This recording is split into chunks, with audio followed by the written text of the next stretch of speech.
So somehow we almost ended January without unboxing a single new Motorola phone. Usually by this point they've churned out about a dozen other buggers. These guys are either seriously slacking off or starting to get a bit worried that something had happened.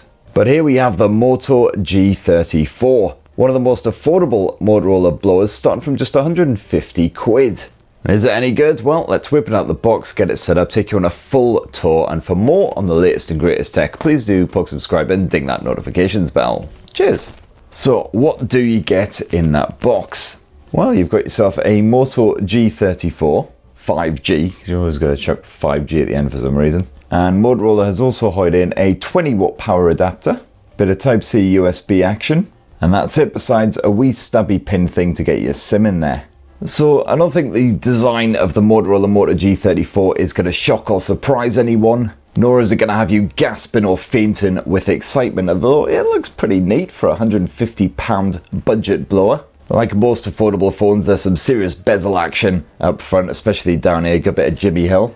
So that does add on a bit of bulk, although it's a 6.53 inch display, which is a mite smaller than the now regular 6.67 inches, so the Moto G34 doesn't feel cumbersome to clutch compared with others. So yeah, one-handed use not particularly friendly, so thank God you've got that one-handed mode to drag down the top end of the screen if you need it. Unsurprisingly, you've got a plastic frame here on the Moto G34, placky back as well. It's all flat edges but slightly rounded corners. The phone certainly isn't uncomfortable to clutch. However, there's no pre-installed screen protector, and plastic does tend to scratch up rather easily, so you might want to slap on a protector and also a case or some sort of bumper just to keep it looking in fine fettle. And according to Motorola, you will be able to grab a special edition of the Moto G34 in a vegan leather finish. Sadly, this is just the plastic one, but I rather like this blue hue. It's a nice, bright, welcoming, jolly wee tone, and you could also grab the G34 in green or black if you don't like pappy things. Nice sort of camera bump as well, which I really like, only juts ever so slightly out of the arse end. There is still a wee bit of rattle, but nothing too bad.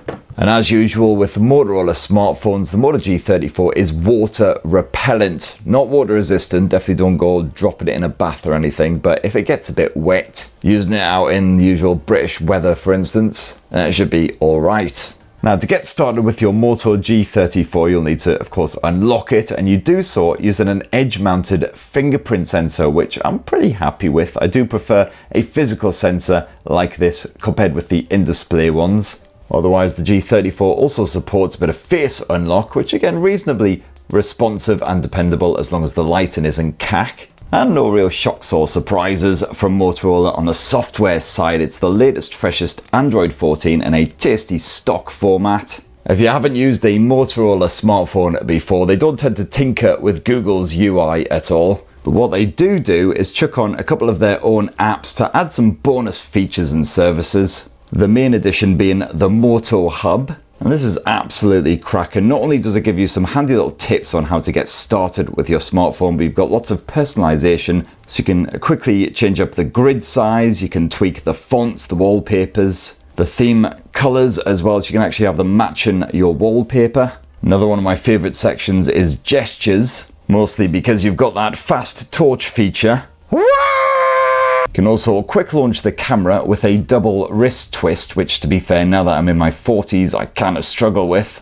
Hey, I did it! And with only minor bodily harm. You've also got some respectable security tools, including Secure Folder, which allows you to double protect any particularly sensitive bits. And I do like the pin pad scramble as well, which helps to prevent anyone from peering over your shoulder and clocking your pin when you're typing it in. And if you were daft enough to actually have kids, well, Family Share is pretty handy. And this creates a safe space for your doll and cherub that you can load up if you just want them to just be quiet for 10 frickin' minutes. You can set a time limit and just give them access to a handful of apps so they don't do anything dodgy. And if you just want the entire world to shut up and leave you alone, there's always Moto Unplugged. It's a similar sort of thing. Again, limits app access, but this time for your good self. Just give you a bit of peace and quiet. So overall, a pretty slick software experience, although I have seen a couple of little bugs here and there. Mostly because you've got the fast torch feature. Mostly because you've got the fast... what the f***? And also I have witnessed a rise in crapware here on Motorola smartphones recently, so the likes of Booking.com, Facebook, LinkedIn, TikTok. For some reason I've got 2 versions of Solitaire because one wasn't enough. Thankfully you can of course just get rid of most of it, but it is kind of a ball ache. Go away LinkedIn, nobody likes you. And also, Motorola generally offers quite limited software support on its blowers, so the Moto G34 I'd imagine will get an OS update to Android 15 and that'll be it. You can expect around 3 years of security patching. And the storage does start at just 64 gigs, although you can upgrade that to 128 gigs, which is what my review model sports. Good news though, that is actually expandable via micro SD memory card. If I can actually get the bugger out. As you can see, just slap it into the second SIM slot there. So that's good news if you want to download lots of movies, TV shows, whatever to enjoy on that 6.53-inch LCD panel when you're on the move. It is a mere HD plus resolution here, 1600 by 720, so not the sharpest screen around, although to be fair, it's still perfectly fine just for kicking back with some YouTube, some Netflix on the go or whatever. If you do fancy a bit of full HD action, well, you can always upgrade to Motorola's Moto G34. That is the main difference between that and the G34 here. And even though it's not an AMOLED screen, those colours are reasonably vibrant. You got respectable viewing angles, the contrast isn't terrible. If you boost that brightness all the way up, you can just about see what's going on, even with lots of glare reflecting off that screen. And yeah, the selfie cam orifice isn't exactly dinky, but it's not too intrusive, even though it is bunged right there in the center of the screen. And as you can see, the refresh rate maxes out at 120 Hz. It is a dynamic refresh rate, so it can scale between 60 and 120 all on its own. And good news for audio lovers here on the Moto G34, it's actually got a ruddy headphone jack. And you've actually got a decent pair of stereo speakers slapped on here too. But let me tell you, techs and airport security, absolute gents. They only kicked me in for about 5 minutes tops, and under request they avoided the whole facial region. Some pretty beefy output there. The clarity doesn't take a massive hit when you boost the volume all the way up, so certainly, again, great for watching a bit of video. A hot tech injection from this bald knobber. And the audio settings include a good bit of Dolby Atmos support. And you've also got a noise cancelling algorithm to help cut down on background chatter when you're on a call. And when it comes to the performance, well, Motorola has stuffed a Snapdragon 695 chipset into the Moto G34. At this point, that feels almost as old as I do. And that's backed by either 4 or 8 gigs of RAM. 4's a bit meager. Thankfully, I've got 8 gigs stuffed in here. As you can see, sort of fairly respectable budget smartphone results in the benchmarking. Yeah, if you want to do a bit of gaming, well, the Moto G34 can happily handle a bit of PubG, a bit of Call of Duty, Free Fire, those sorts of things. Certainly do not expect to run the likes of Genshin Impact on any kind of graphic settings with a fluid frame rate though. But still, for my Call of Duty session, I found that the Moto G34 perfectly responsive, managed to maintain that frame rate, no obvious jitters or stumbles mid-game. The network connection stayed strong as well, so I actually didn't get my ass handed to me too badly, maybe. And yes, at least the Snapdragon 695 supports 5G, so you've got the latest connectivity.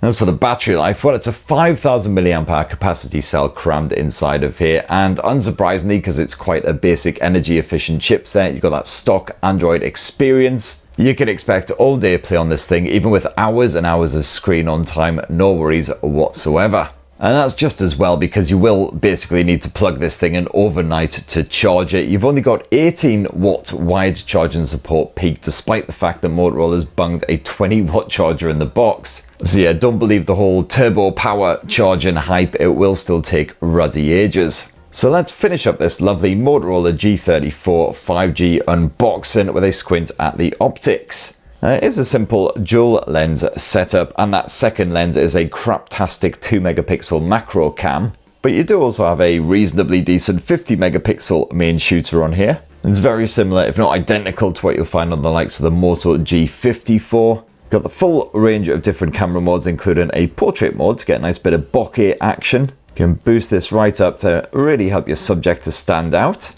You also have a dedicated Pro mode as well, which actually allows you to shoot in RAW format, which is great to see. You can tinker with all the usual settings, the white balance, the shutter speed, ISO levels, etc. And of course, you've got a dedicated night vision mode, which creates brighter snaps as long as you've got a steady hand, and all the usual Motorola bangers like spot color. And here's just a small selection of sample shots snapped with the Moto G34 in my first 24 hours with it. And as long as you don't try to take a shot in particularly tricky conditions, it'll do a job. Perfectly fine at this sort of budget price point. And you can also shoot a bit of basic home movie action. It does top off at full HD, sadly there's no 4K option here. And then around front you've got yourself a basic 16 megapixel selfie cam, which again in good light does an absolutely bang up job. Just don't test it too much in lower light conditions. And there you have it, my lovelies. That in a tasty wee nutshell is the fresh new Motorola Moto G34 5G. Available now from Motorola's own website for just 150 of your British punds. So specs not massively different at all from the G54, which is slightly more expensive. You just got a more basic HD plus display. But certainly if you want a basic everyday budget blower that could do, you know, your bit of web browsing, email and streaming video and audio, and yeah, good news on the audio front with that headphone jack. You got the Dolby Atmos support, the stereo speakers and everything. Definitely great to see at this price. Then yeah, give it a whirl. So that's what I reckon anyway. It'd be great to hear your thoughts on the Motorola G34 and just stuff in general down below. Please do poke subscribe and ding that notifications bell for more on the latest and greatest tech, and have yourselves a ruddy wonderful rest of the week. Cheers everyone, love you.